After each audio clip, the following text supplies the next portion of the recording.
Hello everyone, welcome to my channel. আমার নাম কোয়েল। আজকের ভিডিওতে আমি তোমাদেরকে দেখাবো আমি কিভাবে আমার কিচেনের একটা ছোট্ট অংশকে ক্লিনিং এবং ডেকোরেশন করলাম। তো অ্যাকচুয়ালি আমি খুব সিম্পলি ব্যাপারটাকে রাখবো, বিশেষ কিছু আমি কিনে তোমাদেরকে দেখাবো না। যা এক্সিস্টিং আমার কাছে আছে সেটাকেই একটু এদিক ওদিক করবো, সুন্দর করে সাজাবো, একটু অর্গানাইজ করবো, বাস এতটুকুই। আর একটা জিনিস তোদেরকে বলে দিই, আমি এখানে নতুন একটা আমার কাছে আগে জানো তো কোনো ক্রকারি রাখার স্পেসিফিক কোনো জায়গা বা কোনো ফার্নিচার ছিল না। তো আমি বেশ কিছুদিন আগে অবধিও আমার যে ওয়াল শেলফটা আমি লাগিয়েছি তার উপরেই রাখতাম। তো আমি হয়তো বুঝতে পারিনি যে একটু বেশি ভারী জিনিসপত্র রাখা হয়ে গেছিলো, ওয়াল শেলফটা এত হয়তো ভার নিতে পারবে না। তো একদিন কি হয়েছে যে দুটো যে ব্র্যাকেটের ওপর লাগানো ছিল না, সেই একটা দিকের ব্র্যাকেট জাস্ট খুলে আর পুরো শেলফটা এইভাবে কোল্যাপস করে যায়। আর আমার বিশেষ করো প্রচুর প্রচুর প্রচুর ক্রকারি এইভাবে ভেঙে একদম টুকরো টুকরো হয়ে যায়। তো খুবই ডিসঅ্যাপয়েন্টিং আর খুবই দুঃখের ছিল এই ঘটনাটা আমার জন্য। তো এখন আমি আর এই ভুলটা করি না। আমি শেলফের ওপর, ওয়াল শেলফের ওপর এসব কিছু এখন আর রাখি না। তো আমি ক্রকারি রাখার একটা নতুন জায়গা বানিয়েছি কিচেনে। তো সেটা আমি কিভাবে সাজাচ্ছি, কিভাবে আর বাকি যেটুকু আমার কাছে বেঁচে ছিল ক্রকারি সেটাকে ম্যানেজ করব, সব কিছু ক্লিন করব, সেই নিয়ে আজকের ভিডিওটা। তো চলো, বেশি সময় তোমাদের নষ্ট করব না, লেটস গেট স্টার্টেড। এটাই হলো আমার কিচেনের সেই কর্নারটা যেটার আজকে মেকওভার করতে চলেছি। তো যেমন তোমরা দেখতে পাচ্ছ যে খুব এমনিতে তো পরিষ্কারই লাগছে, কিন্তু অনেক অনেক দিনই পুরো ডিপ ক্লিন করা হয়নি, তো ধুলো তো পড়েই আছে, হয়তো ক্যামেরায় তোমরা বুঝতে পারছো না। আর সমস্ত কিছু যে কোনো একটা জায়গায় রাখা আছে, কোনো অর্গানাইজ করা নেই সেই হিসাবে। আর ওপরে যেই ফ্লোটিং শেলফগুলো তোমরা দেখতে পাচ্ছ, অ্যাকচুয়ালি ফ্লোটিং শেলফ না, এগুলো ব্র্যাকেট দিয়ে লাগানো শেলফ। তো এর মধ্যেই যেটার কথা আমি তোমাদেরকে একটু আগে ভিডিওতে বলছিলাম, এর ওপরই রাখা ছিল, এই মাঝখানে শেলফটাতে রাখা ছিল আমার সমস্ত ক্রকারিগুলো। তো এক সাইডটা হয়তো অতিরিক্ত ভারী হয়ে যাওয়াতে এই দুর্ঘটনা ঘটে। তো এখন আমি অনেক দিন ধরেই অনেক রকমের জিনিস উল্টো পাল্টা রেখে দিচ্ছিলাম এই টেবিলের তলার যে শেলফটা আছে সেখানে। তো আমি এবার ভাবলাম যে প্রপারলি অর্গানাইজ করা এবং ক্লিনিং করা দরকার, এবং আমার একটা ডেজিগনেটেড প্লেস প্রয়োজন আছে যেখানে আমি সমস্ত ক্রকারিগুলো একদম সামনেই রাখতে পারবো, যাতে হ্যান্ডি থাকে। আর এরকম এত আনক্লিনভাবে বা আনঅর্গানাইজভাবে আর রাখবো না, একটুখানি ভালো করে অর্গানাইজ করে সুন্দর করে সাজাবো। তো যেমন তোমরা দেখলে যে প্রথমেই আমি ম্যাটটাকে চেঞ্জ করলাম, ওই ম্যাটটা একটু নোংরাও হয়েছিল আর ভালো লাগছিল না ওই জিনিসটা। তো ওটা চেঞ্জ করে আমি অন্য ম্যাট এখানে প্লেস করে দিয়েছি। এবার যে ছোট বড় বিভিন্ন ধরনের যে প্লেটগুলো আছে তার মধ্যে কিছু মেলামাইনের আছে, আবার কিছু ক্রকারি বোন চায়নার যেটা বলতে পারো, তো সেটার আছে। তো ওরকমই ছোট বড় দুটো প্লেটকেই আলাদা আলাদা সাজিয়ে নিয়েছি। আর যে ছোট বোলগুলো আছে এগুলো তো সেরামিকেরই, তো ওগুলোকে আমি ঠিক করে রেখে দিয়েছি। এবার এই ধরনের দুটো, এগুলো অ্যাকচুয়ালি প্লাস্টিক প্লেট, তো সেগুলোকে আমি এক সাইডে রাখলাম। এই যে কাপ প্লেটের সেটটা তোমরা দেখতে পাচ্ছ, এটা খুবই একটা নর্মাল ধরনের, কোনো এর মধ্যে কালার বা ডিজাইন নেই, একদম প্লেন। তো এই জিনিসটা আমার না খুব ভালো লাগে, কেননা অনেক জায়গায় যখন রেস্টুরেন্ট বা হোটেলে যাই তো এই ধরনেরই কাপ প্লেট ওরা ইউজ করে এবং কফি দেয় ওতে। তো আমার ওটা বেশ ভালো লাগছিলো। আর এবছর এক্সিবিশনে বা মেলা যেগুলো বলে সেখানে আমি পেয়েও গেছিলাম, তো আমি এটা কিনে রাখি। তো এই সাইডে দেখো আমি সাজাচ্ছি হচ্ছে আমার মাইক্রোওয়েভের সমস্ত যে সাথে যে যা যা জিনিস দিয়েছে, সমস্ত ট্রেগুলো ওগুলো আর কেক মোল্ড ওগুলো সব সাইডে করলাম, সাইডে সাজালাম। যদিও মাইক্রোওয়েভের না অনেক রকমের যে প্লাস্টিক সেট ওরা দেয় না, বাটি আর অনেক কিছুর, ওগুলো কিন্তু আমি একদম নিচের দিকটাতে রেখেছি। নিচের দিকটা তোমাদেরকে অতটা দেখাচ্ছি না, নিচের দিকটা আমি আগেই পরিষ্কার করে রেখেছিলাম, কিন্তু ওইভাবেই অর্গানাইজ করেছি। তো ওখানে যে যা যা আছে সেটা হয়তো তোমাকে ভিডিও লাস্টে দেখাবো, ও তাই জন্য ওইটা এখন আর দেখাচ্ছি না। এবার এরকম কাপের যে স্ট্যান্ডটা আমি রাখছি, আর দুটো আমার কাছে ছোটো ছোটো চাটনি বলছিল, তো ওগুলো রেখেছি। তো আপাতত যা দেখলে এটাই আমার কাছে অবশিষ্ট রয়েছে ক্রকারিতে। হয়তো আগে পরবর্তীকালে আরও কিনবো, যদি ঠিক মতো করে মেনটেন করতে পারি আর ঠিকভাবে রাখতে পারি তাহলে। এবার ওপরে টেবিলের ওপরটাতে দেখো অনেক কিছু রাখা আছে, তো সেগুলো আমি এক এক করে সরাবো। মাইক্রোওয়েভে যেমনি একটু আগে তোমরা দেখলে যে মাইক্রোওয়েভের ওপরেও যা খুশি সবাই সব কিছু এসে ডাম্প করছিল, তো ওগুলো প্রথমে তো সরিয়ে নিয়েছি আর জায়গা মতো সাজিয়েও নিলাম যেমন তোমরা দেখলে। এবার ওপরের এই টেবিলটা পরিষ্কার করার পালা। তো উপরটা না আমার মনে হয় মাইকা লাগানো আছে, ঠিক আমি বলতে পারবো না যে কী লাগানো আছে, মাইকাই হয়তো লাগানো আছে। তো খুব না ময়লাটা খুব বোঝা যায়, মানে একটু কিছু ময়লা পড়লেই বোঝা যায় আর খুব আনক্লিন দেখতে লাগে।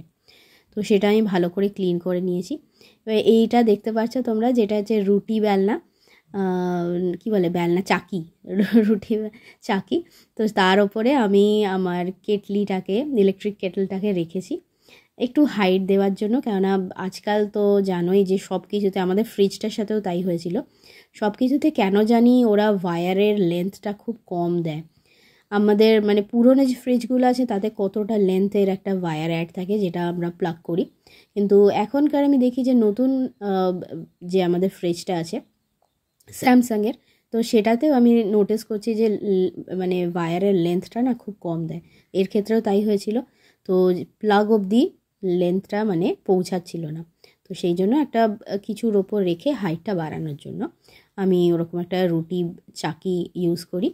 তো এমনি দেখতেও ভালো লাগে, কোনো কিছুর ওপর রাখা থাকলে কি হয় ওটাকে সঙ্গে সঙ্গে টেনে পরিষ্কার করে নেওয়া যায়, একটা প্ল্যাটফর্মের মতো দেখতেও ভালো লাগে।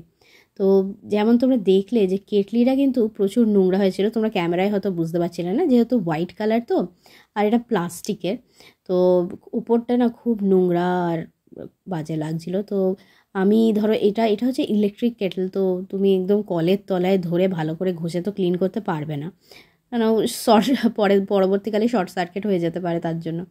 তো আমি কি করি, একদম মানে অল্প করে লিকুইড সোপ নিয়ে একটা স্ক্রাবারের মধ্যে একটু চিপড়ে নিই প্রথমে, তো জলটা পুরোই ঝাড়িয়ে নিই। তারপরে আস্তে করে না পুরো ধরো কেটলটার ওপর ঘষে সব ময়লাগুলোকে পরিষ্কার করে নিই। তারপর একটা শুকনো কাপড় দিয়ে ভালো করে মুছে সমস্ত যে ফেনা নোংরাগুলো বের করে নিই। তো এইভাবেই করি, আর তাছাড়া আর আমি কিছু উপায় খুঁজে পাই না, কারণ এটা তো একটু সাবধানেই তোমাকে ক্লিন করতে হবে। এবার এখানে একটা মাইক্রোওয়েভে দেখতে পাচ্ছ স্ট্যান্ড, একটা প্লাস্টিক সেট দিয়েছিল মাইক্রোওয়েভের সাথে, তো তার মধ্যে এই স্ট্যান্ডটাও ছিল। তো এই স্ট্যান্ডটা আর অন্য কোনো কাজে লাগে না, সেই কারণে আমি আমার যে ফেস স্টিমারটা আছে সেটাকে রাখার জন্য একটা প্ল্যাটফর্মে কিছুর ওপর যাতে আমি রাখতে পারি, সেই কারণেই আমি ওটা ইউজ করছি। তারটা ভালো করে গুটিয়ে ওখানে পাশে রেখে দেবো। এখন যেমন তোমরা দেখছো যে এয়ার ফ্রায়ারটাকে ক্লিন করব। তো এয়ার ফ্রায়ারটা খুলে আমি তোমাদের ভেতরটা দেখাচ্ছি। এই ধরো কিছু বানিয়েছিলাম, তো সেটা ধোয়া হয়নি, সেটাই আমি তোমাদের দেখাচ্ছি। তো ওটা আমি এখন ক্লিন করব, তো সেই ভিডিওটা আমি অ্যাড আর করছি না। এখন হচ্ছে এয়ার ফ্রায়ারটার ওপরটা পরিষ্কার করার পালা। তো এরকমভাবে স্প্রে করে নিলাম। তোমরা ভাববে যে কোন স্প্রে ইউজ করছি, তো আমি এখানে বলে দিই এটা কিন্তু আমার হ্যান্ডমেড স্প্রে। এটাকে আমি ভিম জেল, ভিনেগার আর একটু ল্যাভেন্ডার এসেনশিয়াল অয়েল মিক্স করে বানিয়েছি। তো সেটাকেই আমি অ্যাজ আ স্প্রে ইউজ করি, খুব ভালো ক্লিন করে, আর এটা আমি ইউটিউব থেকেই শিখেছিলাম। সেটাই আমি বহুদিন হয়ে গেছে, এখন মানে কয়েক বছর হয়ে গেছে ওইটাই অ্যাজ আ স্প্রে আমি ইউজ করি সব কিছুর ওপর, মানে কিচেনের সব কিছু আমি ওটা দিয়ে ক্লিন করি, মোটামুটি হয়ে যায়। খুব বেশি ময়লা বা কিছু না থাকলে ওটা দিয়ে কিন্তু হয়ে যায় পরিষ্কার। এবার যেমন দেখছো তোমরা যে আমি তারটাকেও খুব ভালো করে ক্লিন করে নিচ্ছি। ধুলো মানে প্রচুর ধুলো পড়েছিল, ক্যামেরায় হয়তো নোটিস হচ্ছে না, কিন্তু খুবই ধুলো পড়েছিল। তো এরকমভাবে ওটাকে টেনে বের করে ভেতরটা বাইরেটা ভালো করে ক্লিন করছি, এবং পেছনটাও একটু পরেই তোমাদের দেখাবো যে পেছনটাও আমি খুব ভালো করে, দেখতেই পাচ্ছ হয়তো একটু তো বোঝাই যাচ্ছে যে কী হারে নোংরা হয়েছিল, সেটাও ক্লিন করে নিচ্ছি। আসলে প্রায় 1-2 মাস তো হবেই, 1.5-2 মাস তো হবেই যে আমি এরকমভাবে ডিপ ক্লিন করিনি। আসলে শীত পড়ার পর থেকেই না এমনভাবে অসুস্থ হয়েছি যে কিছু না কিছু লেগেই আছে। এখনও হয়তো মাঝে মাঝে না ভয়েস ওভার করতে গিয়ে গলা দিয়ে আওয়াজ বেরোচ্ছে না, এরকমও হচ্ছে অনেক সময়। তো এই কারণে অনেক কিছুই ক্লিন করা হয়নি আমার ঘরের।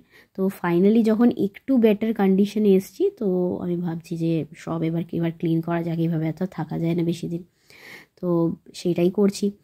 এবার দেখো উপরে এরকম সমস্ত ফেরি লাইটগুলো এভাবে পড়েছিল দিওয়ালির পর থেকে, মানে তোলাও হয়নি, ওখানেই কোনো রকম রেখে দিয়েছি। আর অন্যান্য জায়গায়, ঘরের অন্যান্য জায়গায় যে ফেরি লাইট লাগিয়েছিলাম তো ওগুলো মানে ওগুলো ওখানেই আছে, কারণ ওগুলো থাকবে, আমি শুধু দিওয়ালি হিসাবে তো লাগাইনি। সেই যেটা শুধু দিওয়ালি হিসাবে লাগিয়েছিলাম ওটা ওখানেই পড়ে আছে, কেউ তোলেনি তারপর থেকে, মানে আমিই তুলি আর কি আছে। তো হাজব্যান্ড তো আর তুলবে না, মানে রাখবে না গুছিয়ে, তো আমাকেই করতে হবে। তো সেই হলো ব্যাপার। ওপরটাও দেখতে পাচ্ছ মাইক্রোওয়েভের কী রকম নোংরা হয়েছে, তো পুরো ভালো করে ক্লিন করে নেব। সামনের ডোটা যেহেতু না গ্লাসের, হাতের একটু ছাপ পড়লেই না খুব খারাপ রকমের একটা বোঝা যায়, নোংরা নোংরা লাগে। তো ওপরে আমি দেখো কিছু বিশেষ ডেকোরেট তো করবো না, মানে কিছু অনেক রকমের জিনিস রাখবো না। তো যেই মানে ফ্লাওয়ার ভাস মতোটা রাখা ছিল ওটাকে সরিয়ে দিয়েছি। এবার আমি ভাবলাম যে একটু রিয়েল প্লান্ট লাগে, ওটা প্লাস্টিকের ছিল। তো এই ধরনের একটা কাপ আমার কাছে ছিল, সিরামিকের এটা, তো সেটার ওপরে একটা প্লান্ট কাটিং রেখে দিয়েছি। যদিও মাঝে মাঝে আমাকে এখান থেকে সরিয়ে একটু রোদে তো দিতেই হবে, কারণ জায়গাটাতে আলো বিশেষ আসে না। তোমরা হয়তো এই ভিডিও কোয়ালিটি দেখেই বুঝতে পারছো যে আমি কোনো রকমে কিচেনের দুটো লাইট জ্বালিয়েছি, এবং সেটা খুব পাওয়ারফুল নয়, তো মানে যেটা ক্যামেরার জন্য জরুরি অতটা পাওয়ারফুল নয়। এখন আমি টিস্যুগুলোকে রাখার, আমি ভাবছিলাম যে একটা টিস্যু বক্স বানাবো, DIY করব, কিন্তু টাইম আমার কাছে কুলায়নি, তাই এইভাবেই রেখে দিয়েছি। এবার DIY টাইম। তো আমার কাছে দেখো এই ধরনের একটা ফুলের সাজি ছিল, কিন্তু এত কম ফুলের জন্য না এত বড় একটা সাজি আর ইউজ করতে ইচ্ছে লাগছিল না, তাই ভাবলাম যে এটাকে অ্যাজ আ ফ্রুট বাস্কেট আমি কিচেনে ইউজ করব। তো একটু মেকওভার দেওয়ার চেষ্টা করছি এখানে। তো ফার্স্টেই আমি না এখানে একটা ম্যাক্রামে রোপ, যেটাকে কটন রোপও তোমরা বলতে পারো, তোমরা কটন রোপ নিতেও পারো ম্যাক্রামের জায়গায় যদি না থাকে, তো যে কোনো রোপ নিতে পারো, একটু থিক রোপ নিতে হবে আর কি। তো ওটা 1 মিটার রোপ নিয়ে আমি জাস্ট ভাঁজ করে নিয়েছি হাফে। তারপরে আমি এই ফুলের সাজিটার মধ্যে, যেমন তোমরা দেখতে পাচ্ছ, মানে ম্যাক্রামের জিনিসটা এমন না, হয়তো খুব ভালো করে আমি এক্সপ্লেন করতে পারবো না, তোমরা ভিডিওটা একটু পজ করে বা মানে বারবার করে চালিয়ে এই নটটা দেখতে পারো। এটাকে স্পাইরাল নট বলে। এইভাবেই প্রথমে একদিকের রোপটাকে উপর দিয়ে নিয়ে অপর দিকেরটাকে ভেতর দিয়ে ঢুকিয়ে এই সাইড দিয়ে বের করতে হবে। এইভাবেই এই মানে স্পাইরাল নটটা হবে।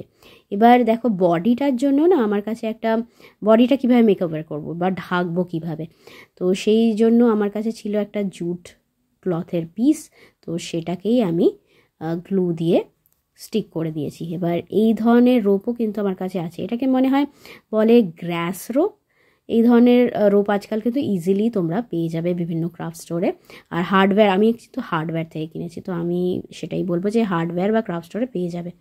তো দেখো দুদিকেই কিন্তু আমি যে এন্ডগুলো দেখা যাচ্ছিলো ওগুলো কভার করার জন্য ওই রোপটাকে চারদিকে জড়িয়ে নিয়েছি, আর মাঝখানে এই ধরনের রোপটাকে বউয়ের মতো টাই করে জাস্ট স্টিক করে দিয়েছি। এখন তোমাদেরকে আমি দেখাচ্ছি যে কারেন্ট সিচুয়েশনটা কি। তো হ্যান্ডেলটা কিন্তু আমার মেয়ে ভেঙে দিয়েছে, অলরেডি কাণ্ড হয়ে গেছে। তো এত খাটনির পরেও এই অবস্থা দেখে নিশ্চয়ই তোমাদেরও খারাপ লাগছে, আমারও খুব খারাপ লাগছে, মানে লাগছিল, মানে কিছু করার নেই, মেয়ে যখন ভেঙেই দিয়েছে। আর ওপরের দিকটাতে কিন্তু আমি একটু ম্যাক্রামে আরও অ্যাড করে দিয়েছিলাম।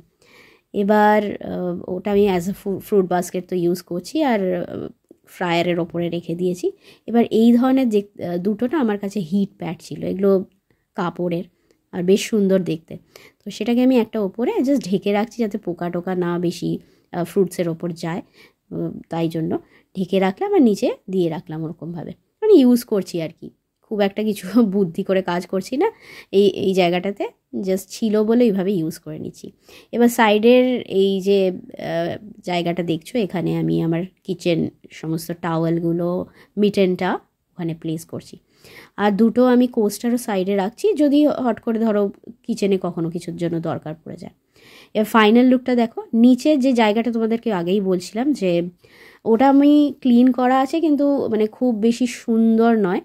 আমাদের ঘরে খুব ডিম ইউজ হয়, মানে এভরিডে বেসিসে, তাই আমি ডিমের ক্রেটগুলো, যেহেতু এখন ঠান্ডা তো ফ্রিজে রাখতে লাগছে না, ওখানে রেখে দিয়েছি। আমার মিক্সিটা নিচে আছে, আর সাইডে কিছু মাইক্রোওয়েভেরই রিলেটেড অনেক কিছু জিনিসপত্র নিচে একটা ঝুড়ির মধ্যে রেখে দিয়েছি।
আজকের ভিডিওটা যদি তোমাদের ভালো লেগে থাকে তো প্লিজ একটা লাইক করতে ভুলো না। আর যদি এই ধরনের কোনো ক্লিনিং বা ডেকোরেশন রিলেটেড ভিডিও বা ডিআইওয়াই ভিডিও কোনো কিছু তোমাদের দেখার ইচ্ছে হয় তাহলে আমাকে প্লিজ লিখো তোমরা, আমি তার উপরে মানে সেই টপিকটার উপরে ভিডিও বানানোর চেষ্টা নিশ্চয়ই করব। তো তোমাদের সাথে দেখা হবে নেক্সট উইকে, আর ততক্ষণ take a good care of yourself. Bye for now.